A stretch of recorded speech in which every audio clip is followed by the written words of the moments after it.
Hello guys, welcome to my daily blog. তোমরা সবাই কেমন আছো? চলে এসেছি একটি নতুন ভিডিও নিয়ে।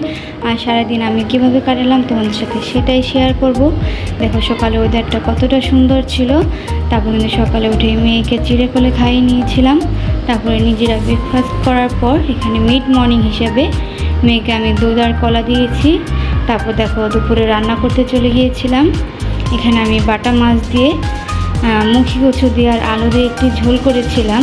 এটাকে বলা হয় গোলা তরকারি। আর মুখি কচুগুলো কিন্তু আমার ছাদ বাগানের একটি টবে হয়েছিল। দেখো তরকারিটা দেখতে ঠিক এইরকমই হয়, একদম ডালের মতো, তবে তরকারিটা খেতে খুবই মজা। এখানে কিন্তু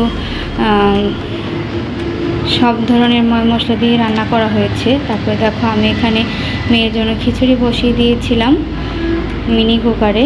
আর এই পাশে আমি একটি কড়াইতে পুঁই শাকের ডাঁটা দিয়ে সরিষা দিয়ে রান্না করেছিলাম। আর সাথে হলো পাট শাক ভাজি করেছিলাম।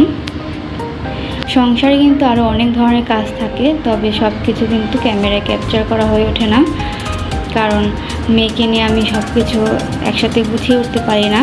তো সব কিছু তোমাদের সাথে শেয়ারও করা হয় না। তো দেখো সাথে আমি পাশাপাশি কিন্তু এখানে শাপলা ফুলের বড়া ভেজেছিলাম। দেখো এগুলোকে আমি শাপলাগুলোকে ঠিক এভাবে শলা দিয়ে করে নিয়েছি। এবার এই চালের গুঁড়োতে করে আমি ভেজে নেব। এটা খেতে কিন্তু খুবই মজা। তারপর কিন্তু দেখো আমি মেয়ের জন্য একটু মাংস রান্না করে নিয়েছিলাম। মেয়েকে নিয়ে বিকেলে একটু ছাদে হাঁটতে বের হয়েছিলাম। এক একদিন নিচে যাওয়া হয়, আজকে ভাবলাম একটু ছাদে হাঁটাহাঁটি করে আসি, গাছগুলোর অবস্থাগুলো দেখে আসি। তো তোমাদের কাছে আমার ভিডিওগুলো কেমন লাগে আমাকে কমেন্টে জানিও। আমার চ্যানেলটি সাবস্ক্রাইব করো, লাইক কমেন্ট শেয়ার করো। তো আজ এই পর্যন্তই, টাটা।